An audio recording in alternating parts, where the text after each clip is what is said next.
This is Black Country Blokes chewing the fat. Listen.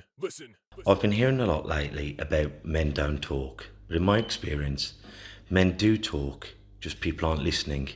So it's going to be me and a group of blokes discussing our struggles and victories through life. Warning, there may be some bad language, so apologies to all the moms, especially my own. Let's get going. Listen. Yeah. This is the Black Country Blokes chewing the fat about everything it is mental health, disability, and life in general. Here with me, as always, Kev Dillon and my partner in crime, Lee Cabman. And we're joined once again by Dr. Steve Mann. So thank you, Doc, for coming on. It's a pleasure. And as always, we're going to be getting to know Doc and all these things about the NHS, men's health. I'm just having a rattle. It's great talking to someone who works in NHS, and we forget our doctors and nurses aren't just doctors and nurses, they're human beings. And a lot of time they bring that stress back, like when we've had people in different things, and we think, when we're there and we feel poorly and we're shouting at the doctor and why can't you find a cure? And you're thinking, he too is a human being. So we're going to be talking about Steve as a man. But before we get to that, we're going to do our gratitude list, as we do all the time. And I was out on the weekend with the boxing again. I was out with William Wilson, who boxed twice, and Tom Jones. Will Wilson had to fight on the Friday in the semi-finals. He had to fight last Saturday, won against a lad who beat him. Then he fought on the Friday against a very tough southpaw who's stopping everyone with his backhand, beat him. Then we boxed a lad called Dan Kerrigan. Dan Kerrigan's one of the best lads, not only in the country, but was almost selected for the Worlds. Fantastic. I think he's had like 52 bouts, only lost 2 or 3. He's won the Nationals 5 times, European gold, and we bloody beat him. Great fight. We won on split decision. So William Wilson is now through to the pre-quarters. So we're up north this week. We had Tom Jones, who boxed Farron Farrell, very talented lad, beat us. But it's a bloody good fight. I was so proud of Tom for pushing Farrell to the limit. Really hard fight, but also how he conducted himself in the bout and after the bout. Went over, shook all the Farrell's hands, and it makes you feel proud to be a Lion when you're around hard-working, good people. So I'm grateful for the boxers, all the hard work they put in, and I'm grateful for my coaching staff because, we all do it for sod all, going out, not only up here all day, which I've been all day, but out to these shows. So I'm grateful for my team. What are you grateful for? Oh, I'm grateful to the treadmill I've just purchased and to get back in training. So my first 2 days of training, and although I'm aching now, I forgot what it felt like to finish a training session and have all that adrenaline pumping and that feel-good factor. So yeah, I'm grateful for that today. I did a run today. Oh, I hate running, man. I don't enjoy doing it. I enjoy the end product of it, though. I didn't enjoy the end product either. But I said one of my videos, I'm always posting my videos on YouTube and Instagram and everywhere else. And I've been exercising, dieting for a month now. And I'm training every day. I haven't had a takeaway. I haven't had a drink all month. Doing everything right. And my weight, like that at the moment, I've been really positive. But I said, it's now when you get tested. It's when you put all the positive out. You're not seeing the instant results. And if you go, sorry, so I'm going to have a Chinese and 10 beers, or I'm going to have this week off. This is the part where the universe tests you. You've got to push through this bit now because the results are coming. Or you could just reframe it and stop measuring yourself and realise how much healthier you feel instead of looking at the scale. Well, it's just a scale, but you feel it. But you want that biff fast boss, don't you? Yeah. But I am feeling better. I am sleeping better. It's a marathon, mate, not a sprint. Well, yeah, and I have been feeling been really positive. But the last this week, I've had to remind myself to be positive. Yeah. Because as I say, that's going to it. What are you grateful for? Well, I'm grateful for you guys getting fitter. It could keep me quiet. It's great. I mean, I agree. I totally get it. I mean, there is this whole movement, is there, to not weigh yourself. Yeah. They're saying, look at the numbers is sometimes, not helpful. Yeah. It's how you feel, etc., etc. I mean, the weight is important. The weight's a long-term goal, isn't it? I always say to patients that if you're trying to lose weight, that's fine. If it becomes an obsession, or if you're dieting to achieve it, I think the problem is it's about changing lifestyle, isn't Yeah. it? If you diet and you go back to what you're doing before, like you said, you go back to where you were before. If you can change your lifestyle, make those small things that help you move in the right direction, that's really, really helpful. I always say if one person in the family gets healthy, the whole family get healthy, because you all start looking at what you're doing and where the hidden sugar is, and having that walk at the end of the day, which, even a walk, great for your mental health, really, really just helps just, blow a few cobwebs away and clear things up. But I wanted to, you say, what am I grateful for? I've got a patient today who's had a battle with a drink, and actually has made his first step, I think, today. And I'm grateful, because it's great to see someone make a step forward. Actually has, for the first time, agreed to see someone, actually going up to Atlantic House up in Lye, talking to the alcohol counsellors up there. And this has been probably several years coming. And I think people get they find it so difficult to do. But when they make that first step, it's making a real difference. So my gratitude to that person. They'll know who they are, who's actually made that step. We've got Dr. Lloyd coming on the radio, and then we're going to put it onto our podcast. And he works with Atlantic House, and Yeah, he does. Yeah, Lloyd Barron, I know him well. and we've had a lot of my friends and people I know have gone to Atlantic House. So it'll be nice hearing it on the doctor's side instead of the patient side. And that's all we want to do on here is we're frightened. We've both there on mental problems, going to the doctor and you're thinking, oh God, what's he going to say? Is he going to section me? Is he going to take the kids away? And we catastrophize getting help, don't we, a lot of the time? And a lot of the time, it's not as bad as we thought it was going to be. And a lot of the time, it's actually quite refreshing, even just to admit to yourself and someone else that you have got a problem. Yeah, I mean, I'm amazed how often someone comes in. Often it's a bloke, because we're not so good at talking as the girls, but not always. But actually just sharing that problem. So they come and see me, and actually they have that conversation. And you think, well, I don't think, well, I've not prescribed anything.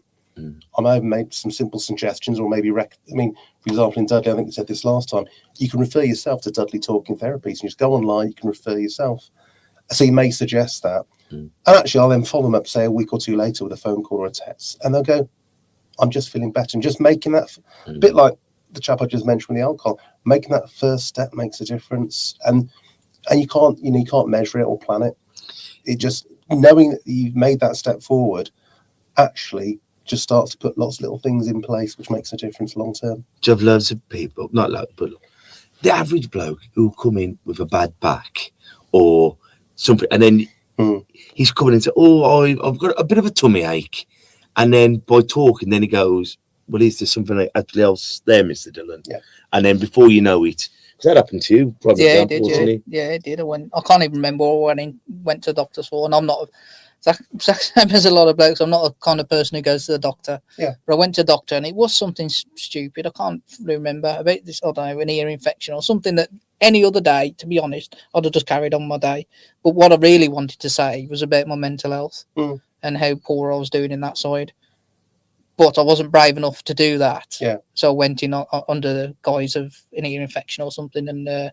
But as soon as I got in there and he started asking how it was, I think he saw, to be honest. I think he saw and I broke down in the doctors. Just I think there are two things going on there, aren't there? There's what in medicine we call it the hidden agenda. So you come in, and you may come in several times with a minor problem, or you might bring your child several times with a minor problem when the actual problem's is worrying you. And it may be a physical thing, it may be a mental thing, and that's really a common thing. And that's quite often doctors, my friends say, he said to me, everything all right, as I was leaving the room, or, and that's just checking and safety nets and saying to the patient, is everything all right? Is everything okay? To let you, as you say, discuss that issue that actually is in the back of your mind, but you didn't want to bring it up. And you get patients who'll come in several times, and then suddenly out it comes, about the problem that's really there. So you've got the hidden agenda. The other thing is somatizing. So sometimes if you're worried, stressed, or anxious about things, you'll get a symptom elsewhere, which actually isn't anything, but you keep coming back with the same symptom for which there's no medical cause. And that's quite a common thing as well. And I say to patients frequently, I can tell you what it isn't. Yeah. I can't always tell you what it is, because not everything has a medical cause. And a lot of stress and anxiety cause physical problems, don't they? That's exactly what and that's harder to kind of diagnose. Yeah. Because most people think, well, it's a physical problem, so there must be something physical wrong as such. Yeah, you've put I use the word somatization. You put it perfectly. Exactly. You got a cycle. There's a problem that's upsetting you, worrying you, and it manifests itself as a physical symptom when in fact the actual problem is a psychological one. So yeah, that summarizes. And sometimes, like, you don't even know that you worry because you're so used to battling on. You don't, and you think your stomach's always in knots, and you think you've just got used to it being in knots, and you think, well, maybe I should get this checked.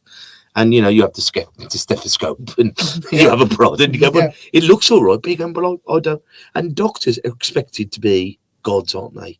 You're supposed to know exactly what is wrong with me straight away, and it's a lot of pressure on you, isn't it? Yeah, it's a lot of pressure, but that's what you're trained to do. And I think if you look at the way the NHS is at the moment, that's what your GPs are there for. And I think we risk, because the minute you talk about the NHS, everyone says, we need more hospitals, we need more. And actually, the bedrock of the NHS, I believe, is your GP. And the benefit of your GP is they know you, and they can look at the things that are actually troubling you, and they know about what's going on in the area, family, friends. They know all about that sort of stuff, and that helps them do the right thing for you. Whereas if you pitch up to a hospital with a weird symptom, before you know it, you're having scans left, right, and centre. You've probably got a tube where you don't want it. You're having blood tests and all bits and pieces, and all that does is raise your anxiety, because what actually happens, you don't deal with the psychological side of things.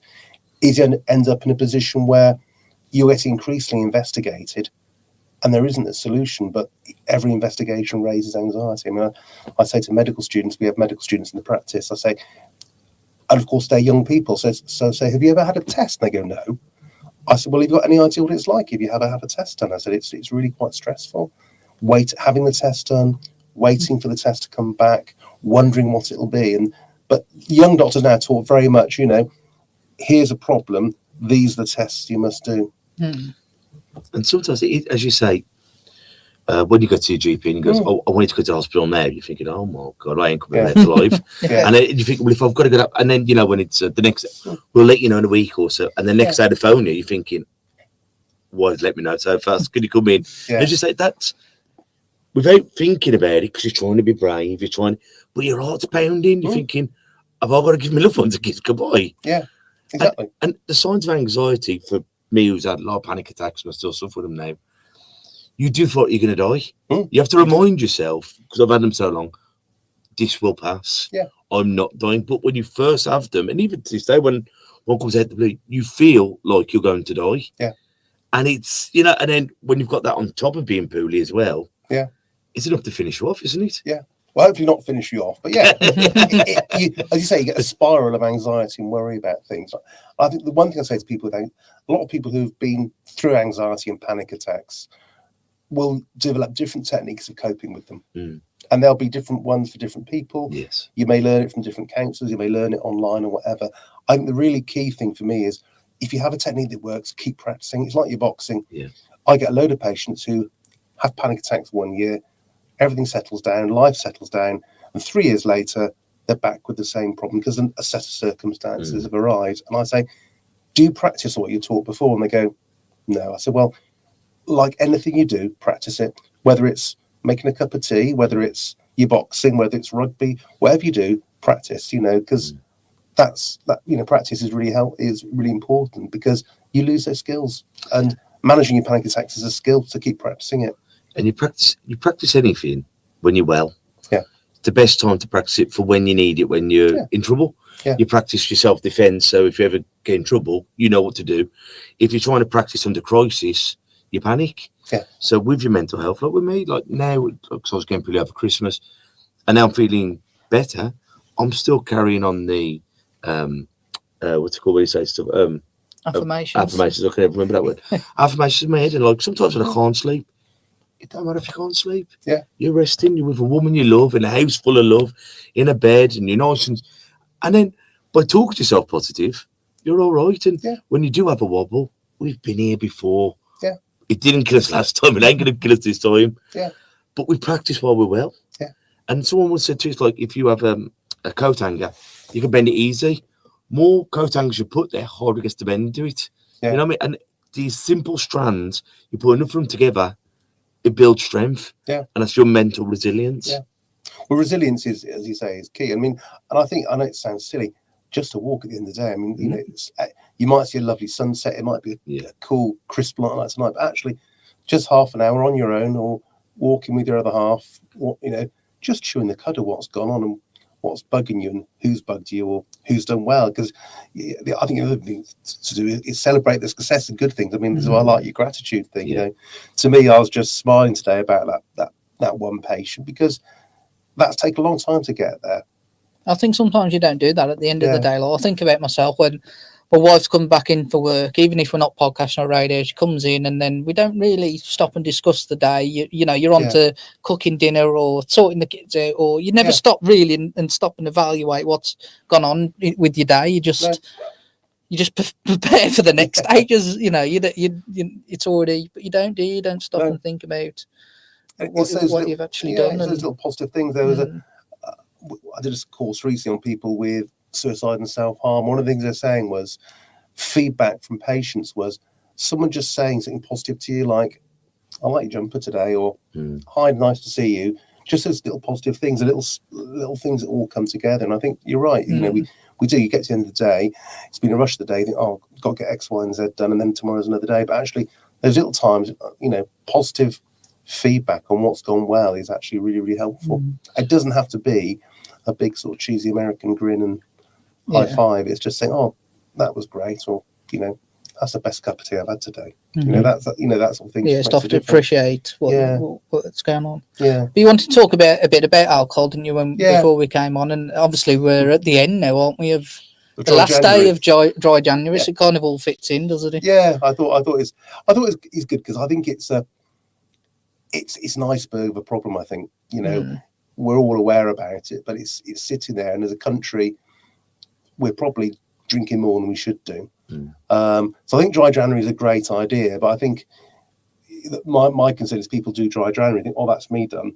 A bit like we were talking about dieting earlier. You know, I'll do this diet and then I'm better. Then I'll go back to doing what I've done before. And I think it is about that moderation and learning. And learning, I think, as you were saying, just learning you felt better because of it. You know, I'd say, if I don't have a drink, I sleep better. You wake up in the morning feeling refreshed. You know. Well, for me, because I'm off the booze at the moment, but I will drink till our next drink, but I don't set a date on it anymore. Because I used to go dry January from the 1st, but on the 1st of February, whether it's Tuesday, whatever, and I'd be really naughty, and it's a kid at Christmas. So I think it's, as you say, it's. I've done my time. I'm ready to go again. I think it's got to be. But you know, and what I'm constantly trying to do. I have had drinking problems before, and I have problems with other stuff, and it's not beating yourself up for doing it, but it hasn't got to be a reward. You haven't got to punish yourself for doing it, but you haven't got to reward yourself by doing it. Yeah, it's got to be, in my opinion. I'm not knocking no one for nothing. I wish I could go home and have a glass of wine, but as soon as I have one, I'm having a bottle, and then that's wet my whistle. So it carries on then. Yeah. I think if I could drink for occasions, not just it's a Tuesday, or it's a great day, or it's a terrible day. Yeah. It's thinking, you know what, we're going out for a meal, or you know what, we're seeing the lads, or whatever it is. I think the key is using it for an enjoyment. Yeah, a positive thing. Because there's a difference when we're drinking because we're happy to when we're draining our sorrows. That's not a good experience. You know what I mean? I've done it more than most. You know, but you're lamping it down here to, you know, but you don't forget about it. You find yourself getting very emotional about it, passing out, and then you've still got to deal with it the next day, but you're hungover. Yeah. You know, it's like the parents have gone out, so the naughty kids had to come out, but the next day the parents are really pissed off at you. Yeah. No, I think you're right. It's about not becoming a habit, isn't it? Habit, yeah. And that's the key thing, isn't it? That if it becomes a habit and you're just doing this all the time, actually, you know, it becomes the norm, and therefore, actually, that little bit of pleasure in it, on that things that, oh, I really fancy that glass of wine or that pint of beer or whatever, that goes because it's now just a habit. And so I think you're right. I mean, that little bit of my grandmother used to call it family holdback, FHB, she'd say, holdback. And I think a little bit of that is good. Yeah, I don't doubt it at all. Because I never used to drink in the house, apart from if I had the lads over. But I used to use the pub for going out. Yeah. And then when I got my wife, before we were married, I remember going to a pub with her in my village. And we were the only people there, and I was paying, I don't know what time, £3, £4 for a pint. And I thought, no, we could do this at home. And there become the problem. Because when you're in a pub, you start slurring, you start stumbling, you go, oh, I better go home. But when you're at home, you're getting from the settee to the fridge. And next thing you know, you go, oh, I ain't drunk that much. And you see 8-10 cans or a couple of bottles, you're going, bloody hell, I didn't realise I drunk that much. Yeah. And because it's affordable, I'm not saying we should put the price up in supermarkets before anyone says, but you know what I mean? Because that's the problem. Oh, I know what we'll do, we'll make everything expensive. That doesn't work, does it? Because someone, if you want it, you'll always find money to buy for it, like cigarettes, like drugs, like anything else. But because you can get a crate for a tenner, you will drink a crate. It's like with a Mars bar. A Mars bar's £1, but you can get 6 Mars bars for £1.20. So you have 6 Mars bars. Yeah. That's the problem. I think if you look internationally, I think the price is it does govern consumption to a degree, doesn't it? And I think compared to when I was young, I think alcohol is relatively cheaper from the shops than it used to be. Oh yeah, from the shops. You know, I mean, and it is cheaper. And I think that probably is part of the problem we have. As you say, people now don't go to the pub or go out; they drink in, or the kids seem to do pre-drinks before they go out and stuff. And that's probably part of the problem. And I think I can't see a way around it apart from put the price up, to be honest. But then the problem is drugs are so cheap. Yeah. And the problem is because when I was a kid, I was nightclubbing at 15, going upstairs. But there was an etiquette. You hear them? Yeah, I did. I was there with it. But it was. But you learned, and if you found a pub and you get served, and they barred you, you have to walk in and say, "I'm ever so sorry," and you'd have to have decorum. And if you work, whereas kids are now going out at 18, some places 21, and it's cheaper to stay at home doing drugs on the internet or on Tinder than it is doing alcohol. And the thing is, there isn't any regulations with the drugs. You don't know what you're taking. So I think we've lost the war on drugs. I personally believe legalise drugs and get them from a smart shop. And if it's stronger drugs, get it from the doctor and the chemist. Because if you're going to do drugs, like you don't go to Morrison's and go hobnobs, Purcell, oh, heroin's on special, I'll get some smack. If you are going to do drugs, you're going to do drugs. And I think if you are going to do it, make it as safe as you can. Because I think alcohol's legal, but we see the devastating effects it can have on you mentally, physically, domestically. And drugs have got the same ramifications, but if we made them safer for the punters, it makes the community safer as well. Because you take the power away from the gangs, like with prohibition. If I take the power away from the gangs and the dealers and have the drugs there, but make them safe for the user and the community, we're winning all around. And we can tax it then and put that money into rehab and better facilities of helping people get clean and education.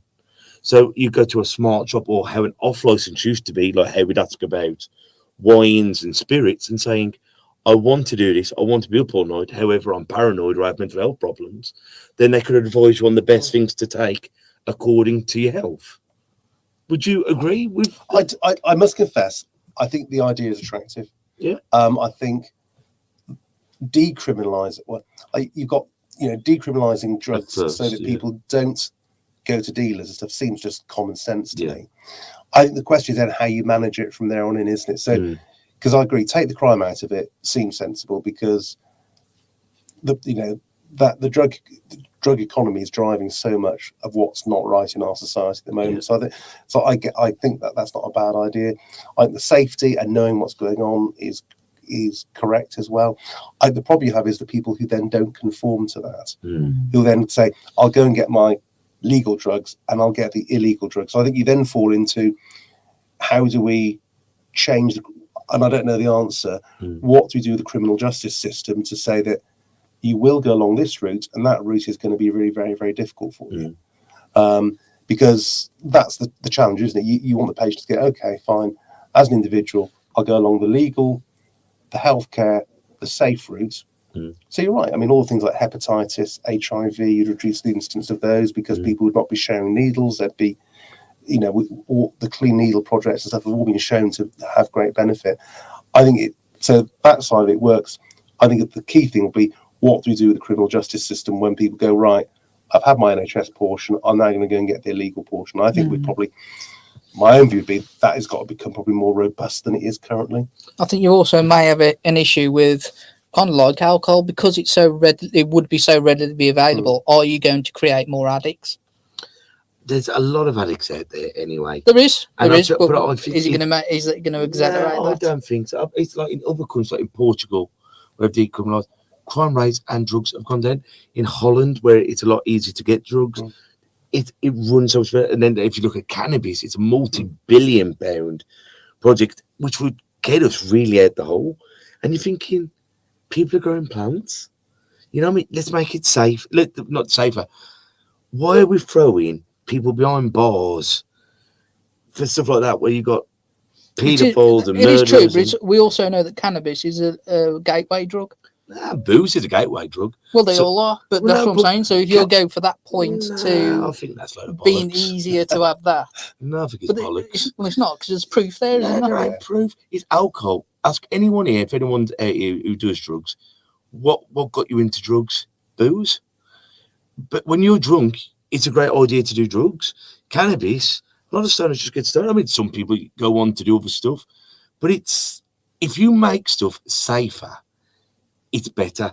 Prostitution.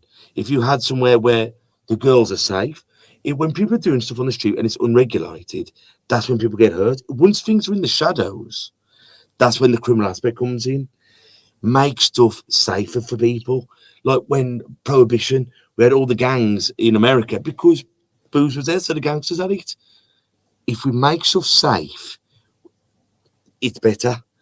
And once someone's in, and you go, Mr. Dunn, you've come for your heroin, or you've come for your crack cocaine, you've come for your whatever, you do know at any time you can get rehab, because rehab in this country is a nightmare. It's so expensive, and I've got countless friends who've gone and done it, and it's thousands of pounds. Or then you go down the free route, and it's, like a Bushy Fields or something, and it's terrible. It is, but I think it's not as black and white as doing that. It's not, nothing is black and white. Because you look at something as simple as money. Yeah. There's people out there will squirrel that money away till they're multi-billionaires and then keep going. Yeah, you have the potential of creating that same. Nothing is black and white. But let's face it, the way that we've been doing it for how many years has failed. Diabolically failed. It's not working, is it? I mean, I think there's no doubt. I mean, I kind of agree. I mean, I think cannabis now is not like cannabis was 20 or 30 years ago. In terms of, we're seeing young people taking various strains of cannabis, and they call it Black Mamba's one of them, and skunk and various other variants where they are getting severely psychotic and taking several months to just come out of their psychosis. So I think, like I said, it's a really complex thing. I think the idea of, it's not that you're making drugs safe, you're managing the risk better, aren't you? And if you've got someone, let's say with skunk, people are having a grow, they're growing it, there's no regulations. No. If it's, I don't know, Benton Edges, Edges, if they're making it, then it's, they've got to live up to a certain standard. They can say, this is like in alcohol, 3%, 5%, this is your absinthe of weed, and it's regulated, and you can go and get it from there. People will grow it in their houses, but if you can go, I can go to the off license and buy it legally. I know what weight it is, and it's safer. That's why. Do you not think that more people will grow it? Some people will. I think if it's legalised and you potentially can't get in trouble for it, wouldn't more people do it? People brew their own ale. Yeah. People brew their own wine. People do that, but most people go to shops to buy it. You know what I mean? And that's the whole thing about it. But the reason why people do it that way and not the other is just cost. So if you could grow it cheaper at home, then you can buy it. Kind of like the supermarket. We can go to a pub and pay £4, or we can go to a supermarket and get 4 cans for £4. But you could grow a plant in your windowsill, and that's going to be like the old home grow. But if you're going to buy all the pumps and plants and farm feed, it's very expensive, unless you're going to have a big grow. So it's different ways. But if you look at the countries that have done it, it is most people, on the average, people will go and buy it, which puts money back into the system. It's not like a cocaine, like, because you can go and buy that from the back of a pub, and you don't know what you're taking. It's with rat poison, it's with hairspray, it's with all these things, and so you're only having, like, I don't know, say on a gram, you're getting 0.2, 0.1 of the actual cocaine. The rest is poison. So if we can make that safe for the users, it's got to be better. I'm not saying it'll be perfect, because these things never will be perfect, but let's try something new. I think there's something new. Because we're filling our prisons up with addicts and desperate people, and they're not coming out going, wow, that's 6 months in prison, I've come out, I'm clean, I'm reformed. It's, I went in and I'm addicted, and I had the gangsters' money because I couldn't afford it, now I've got to pay them back. It's got to be a better way. I mean, I think the whole prison thing has got to be reformed. Do you? I think the 2 things. I think the risk reduction, I agree, but I think there's a criminal justice side of it we haven't even looked at. We should be looking at. I think the problem with, and this is a personal view, I agree with you. The problem with the prison is it doesn't do what it's supposed to do. Yeah, it doesn't reform people. No, so people go in and actually often come out with more. My experience of patients is they come out with more problems than they went in with, or at least as many as they went in with. And I think that we see prison. I mean, I think what we do is we put someone in prison for whatever they've done wrong. They come out and we kind of don't support them enough. And it's that investment in people. And how we do that and how we afford it is another issue. And I just think people come out of prison, I've got some, I've had some patients who've had awful times in prison. They've come out and made a real positive difference once they're out. But they're the exception rather than the rule. And I think that, most people have got something positive to give. And the problem is bouncing in out of prison just doesn't seem to help them. And I like that. I think that we, at our peril, we don't. Now, the question I have is whether you, and this one I've shared with friends before, do you do the rehabilitation in prison, or do you offer a fantastic support package when they come out of prison? I think a bit of both, isn't it? Yeah, and I almost think the new world out of prison has got where they've got to be really supported to really get back into a steady life, a job, relationships, some source of finance, which means they're not driven to go and get their money from the previous routes. And I think, and I don't think we do the second bit very well. The outer life, the real life, the outer prison is probably the scariest part of the lot of it. And I think I think we do let people down. And you go back, you go to prison for 6 months, 6 years, however many years, and then you're just out. And it's well, where am I going? I haven't got a family, or I go back to friends who were in my former life. I'm back in there. I've got all the best intentions in the world. However, I've got to survive. Yeah. And then you find yourself back doing the natural instinct to survive is so powerful, isn't it? And we survive by any means necessary. And if that's how we've stayed alive before, we fall back onto old habits. Well, the world now is very, very fun. You've got to have money to survive. I mean, 100 years ago, you could come out of prison, you could probably, people were growing their own plants. Yeah. There was much less of a financial incentive. Now, if you haven't got the money, you can't afford somewhere to live. Yeah. If you want to get somewhere to live, you have to get some money. If you have to get money, you might go back to crime. And I just think we're missing a trick. I mean, the numbers here, I apologise for anybody, may be wrong.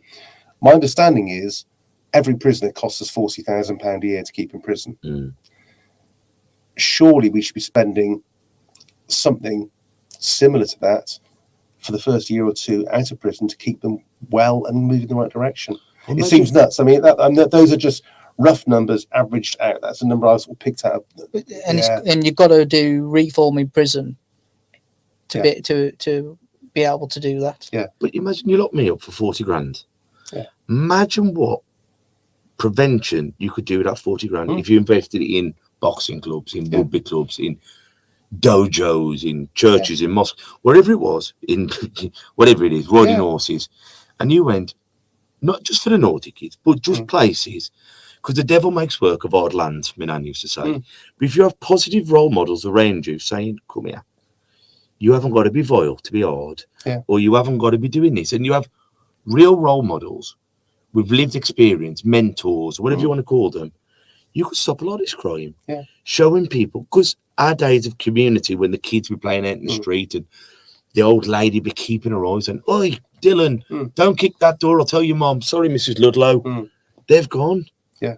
So if we got the sense of community back in, it takes a village to raise a child and makes that child feel important and loved by people. We could stop the crime happening from grassroots. Yeah. I think to me, it goes actually down to the majority of crime. A lot of crime happens to afford life, doesn't it? So if you actually just paid a fair wage, like you think about the next generation that comes up, how many are going to be able to afford to have a mortgage? Whereas our parents, not so much us, but our parents, that was, you know, you worked, you could pretty much afford a mortgage if both of you worked. That's not the case anymore. And I think actually, if you got people, if you had the prospects of being able to do things like that, so I go to work, I know I've got to go and work hard, but I can. There's something at the end of it. I think a lot of crime would stop, to be honest, because crime is probably more of an easy money route, isn't it? Potentially, you earn more than if you were doing a 9 to 5 and earning minimum wage. Whereas if you got, I think you're right. I mean, if you have no hope, life becomes hopeless, doesn't it? Yeah. I mean, I know it's sort of stating the obvious, and I think you're right. It's challenging times, and I think they do say what happens in America comes here, and I do worry that if you look in America, you know, you've got large amounts of social housing where people are housed to deliver work, whatever the industry requires. And you're getting a more polarized society in America. I think that's happening here with, you know, the uber wealthy. I think you said earlier, you know, squirreling away millions and millions and millions, and other people are struggling to make ends meet. So I think it's a point well made, and you know, it is hard. We've talked to that old guy at the radio, haven't we? And he was saying, he remembers the coronation of the Queen, and he says, I remember, Kev, thinking the future's going to be bright. He goes, we all had hope in our hearts that everything was going to get better. And I think, and he goes, no. that was just after the war. After the war, and he says, no, I look at people and you can see the dread in the face. There isn't that optimism of, well, you know, the new king, the new prime minister. We're all going to bite them, but don't worry, guys, we'll be all right. And is that kind of bollocks to everyone? I'll be all right. I'll trip over everyone. And and it's that's sad as a community, isn't it? Yeah, I think you're right. That kind of sparkle has gone out of everyone. It's that, well, woe is to me, and if I'm not getting on, you ain't. Yeah. I think you're right. It's difficult, different times. I mean, I think people collectively much more cohesive then. A parallel I always use, and again, I know we're totally off topic, was that if you look at the FA Cup final in 1956 or 54, around then, everybody was wearing long dark coats and a hat. All the men there, it was basically all men. You look now to football grounds and there's all sorts going on. So we were very much more conformist and much more moving in that direction. Whereas now I think we're much more in the age of the individual, aren't we? Where people individually fight for themselves and individually get what they think they need.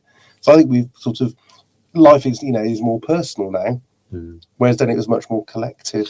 Which is, there's two sides of that argument, because I heard that somewhere else. It's like, because we're all taught about individuality, and it's great to be individual and don't conform. But sometimes, you know, a bit of conforming ain't bad when it's conforming to kindness, when it's conforming to checking on your neighbour.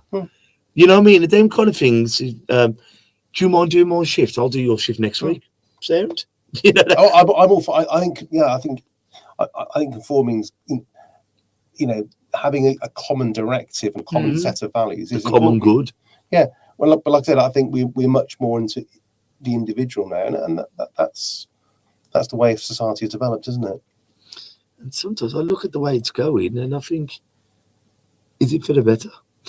I really don't. But then every generation says that. Oh well, God, you know, my nan be spinning in the grave. Yeah, I know. Yeah. And you know, I think the human race is, you know, we're a pretty clever lot, and you hope that the people. And I think actually a lot of the younger people now. I mean, I'm old, but you know, the generation, you know, who are now coming through, you know, teen into their 20s have some quite interesting views on what's going on, how they will handle things, and maybe aren't going to feel quite as a pressure to be just moving in one direction. They're going to be a bit more, much more diverse, much more relaxed about what they do, not seeking that $1 million career on day one, And I observe, as a doctor, I would say people I know and I meet as patients, most people know if you work hard, you'll be able to get along all right.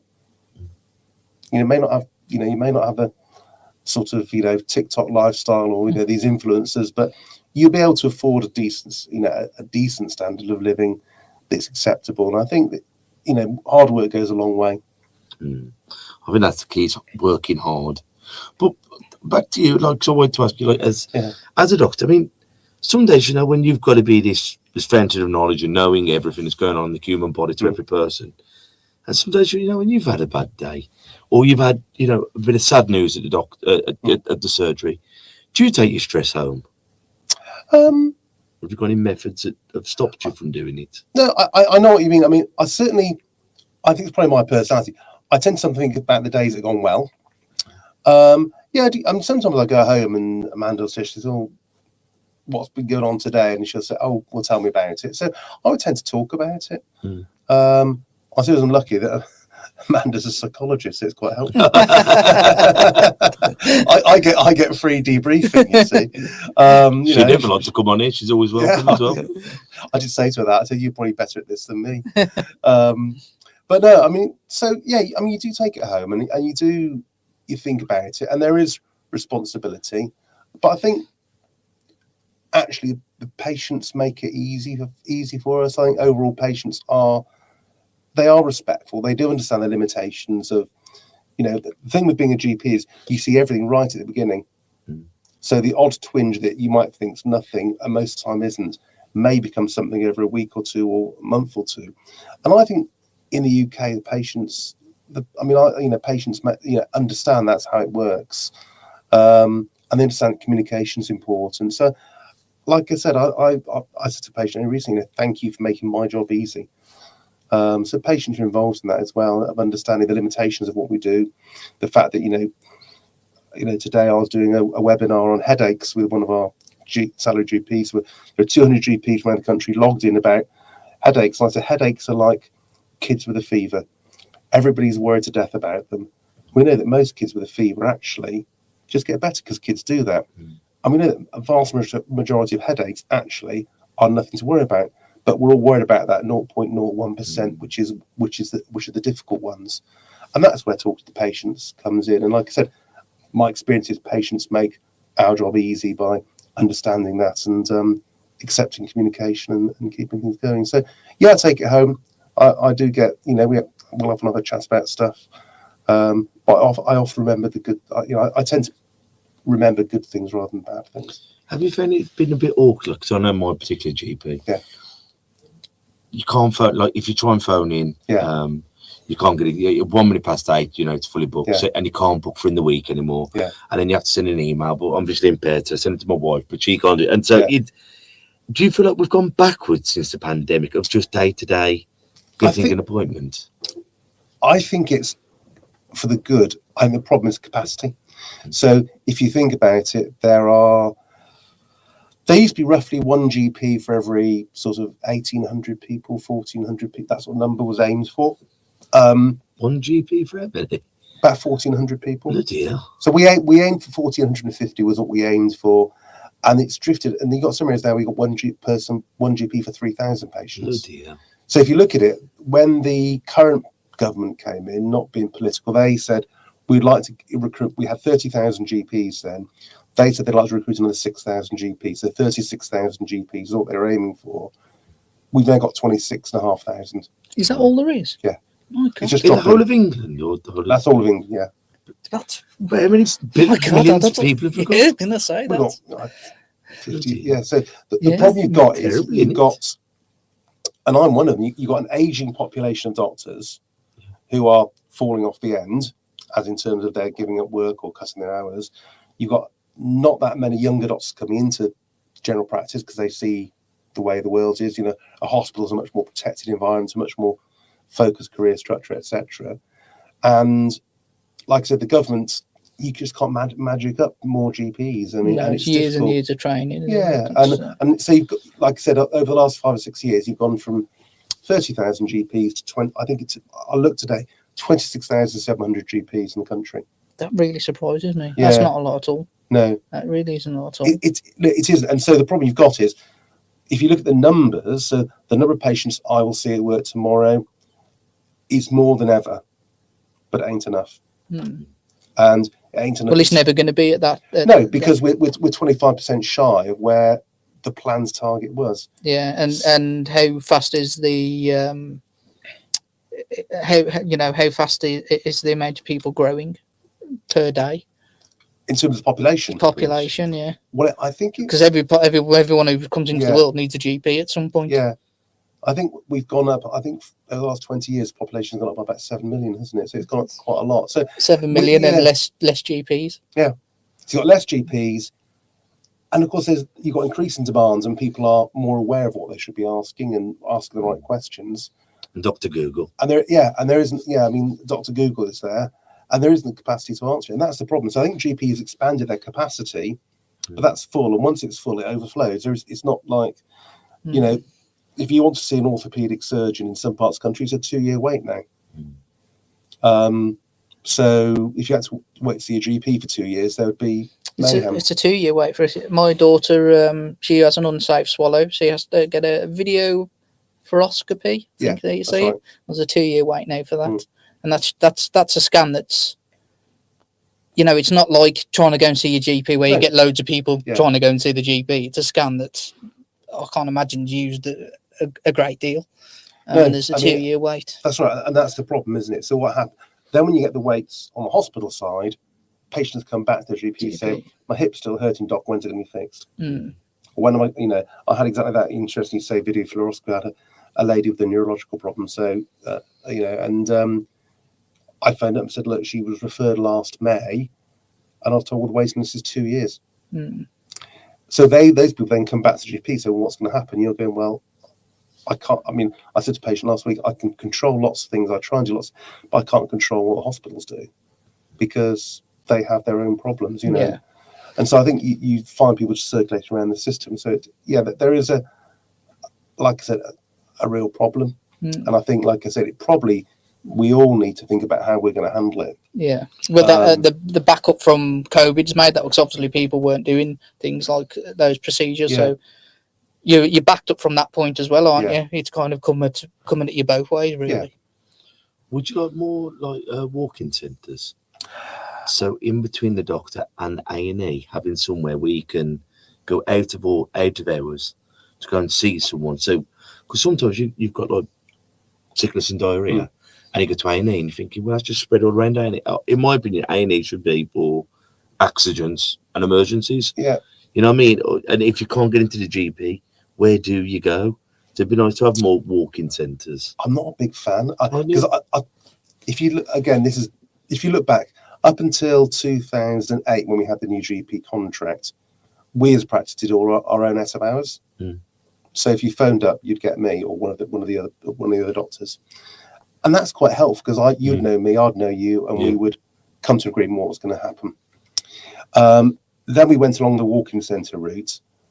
And all the walk-in centres, because they don't know you, they just tend to say, come up and we'll see you. And they tend to, so the patients get seen more and more often by people who don't know them. And all that does is tend to reinforce the idea that this is an appropriate use of time and effort. And a lot of time it isn't, because, people phone up saying, exactly as you say, my child's had a couple of loose nappies. I would often say, well, how are they? They're absolutely fine. They're playing. So I said, great. So the little person's doing all right. Yeah. You've got a symptom there, which isn't unusual. I think we're okay to watch and wait. Whereas if you take that to a walk-in centre, you end up, or you phone 111, you get told to take them to A&E or to a walk-in centre. And so I think what's happened is that's led to a spike in demand.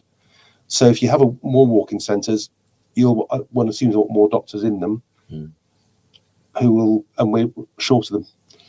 So I think there's something about helping people make wiser decisions. So how would you do that after, your GP surgery, have more open, how did you say? Out of hours. Out of hours.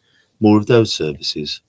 I think out of hours by experienced GPs is good, but the problem is out of hours work is now so demanding, you can't cope with it anymore. So, for want of a better word, I think the GPs up to 2008 kept a lid on the box by knowing their patient, knowing their population, trusting people, and patients trusting the GPs. And that's gone. Now, to try and get that back will take 20 years, won't it? Of people, But it's going to require a lot of GPs coming in, isn't it? At that point, too. And it also involves the patients. And I've got patients now who, their grandchildren, have been born, and I looked after them when they were giving birth to their children. So you got that longer to, and I think that long family history. That and I think it adds. It means you know that fact, and they trust you. And simple things. They phone up about the child's had a vaccination, they've now got a rash, or there's a small lump where they've had the vaccination. Is that all right? And these things are all easy dealt with by phone, but now they become an attendance somewhere in the system, which is why the system is all clogged up. I suppose 111 does that in a way, doesn't it? Because I know 111's kind of a set criteria of questions, and depending on how you answer, depends on where they send you or don't send you. Whereas, let's say it is that kid with diarrhea, they might go, actually, you need to go straight to vaccines emergency, where you speak to, the family, the history. Actually, this is what we're going to do at this point. I mean, 111 is just a signposting system, so they don't resolve anything in terms of, they don't say, that's fine, leave it alone. They might say to a pharmacist, A&E, 999, to your GP, that they always send you somewhere. So they don't reduce demand, that's what I'm saying. And like I said, I think we're in a situation where people want and expect more of healthcare. You've got a limited number of healthcare professionals to deliver it. And that situation has deteriorated over the last 5 to 10 years, and that's why we are where we are. Having said that, you get Dr. Lloyd on here, who's a mate of mine. He'll tell you, in the practice, working flat out. I have far more contact with patients now than I did 20 years ago. Really? And it's just, it isn't enough, And just due to sheer amount of numbers. So in terms of patient contacts per day, we're well ahead of where we were. But like I said, it's different. And so I think in some ways, whether it's online, virtual, face-to-face, photos, emails, I think they all have spaces that they all have, applications for different patients. That your elderly patients really, really struggle with the IT. For some of our younger patients, quite like the idea they can get a rash, they can snap it on their phone and send it and get some opinion back. Funny enough though, my wife does that all the time with my daughter. For our GP, she's got a rash round at peg site, take a photo, and it's if not, we're wasting a lot of GP time taking her there to go wash, to give her just a prescribe a basic cream that will help, where she takes that photo and So I don't think it's all for the bad. I just think there is just a capacity problem, and it's both the people coming in and the number of people there to deliver the work. There are sort of 140,000 vacancies in the NHS for jobs at the moment. Really? So it's not surprising it's not surprising it's creaking a bit, to be honest. That's scary. For them people who make an appointment and then just don't turn up, what would you say to them people? So you can swear on here if you want. No. I think you said earlier. It takes a child's brought up by the village. It takes a village to bring up a child, and that's kind of what we lost, isn't it? And that's what we've lost with the continuity of the GPs, etc., etc. I think people who don't turn up for appointments, you're letting your village down. It's a bit of common courtesy's gone, isn't it? There, just a bit of courtesy. I must confess, it's not big. I think we get less of that now. Because you've got a hybrid system where you might speak to somebody, you might do a video call, you may see them face to face. I think it's probably less a problem. I think it's more of a problem in hospital for outpatients and things. They've had their X, Y, and Z done. They're feeling better, and they think, "Oh, can I take half a day off work to go to the hospital to be told I'm better?" So I don't. Even at that point, to make a phone call to cancel the appointment is, it's I think the bottom line is, if you don't, it's the other people, isn't it? You're depriving someone else of that, and it's back to your village thing. You know, there could be someone else who could actually have a real need for that appointment who's missed out because you didn't turn up to your appointment. And do you think, like we're saying with the nurses and doctors, do you think Brexit had a big effect on it, or not as big as some people might think? I think it certainly affected nurses more than doctors, isn't it? Because there were quite a lot of nurses coming from Europe to work here in sort of Eastern Europe. Historically, we tended to recruit doctors from overseas, often from countries we've had links to. So whether it's Canada, South Africa, Australia, New Zealand, More the Commonwealth, the Indian subcontinent, I mean, so we've often tended to recruit from there. So I think my perception is less of a problem with doctors, but certainly a significant problem with nurses and with other care workers as well. You know, people providing social care at home, etc. Yeah. Is there anything else you'd like to ask? I mean, that's been brilliant, Doc. Okay. Well, thank you. Have you, as always, have you got any quotes or sayings you'd like to share with us? A quote or saying? I can't remember what I said last time. That'll be asking us. What? No, I'm trying to remember what I said last time. Because one of my favourite quotes is, "The most important thing in life isn't things." I like that one. What would you say the most important things are then? If they're not, what's the most important if it's not things To you. to you? That's what I'm saying. So I'm saying it's not what I mean by that. It's not about what you've got around you. It's about your people. It's your People. relationships. It's your experiences. You know, and it's what you give to others, isn't it? Rather than gold bars and diamonds and a Ferrari in the garage.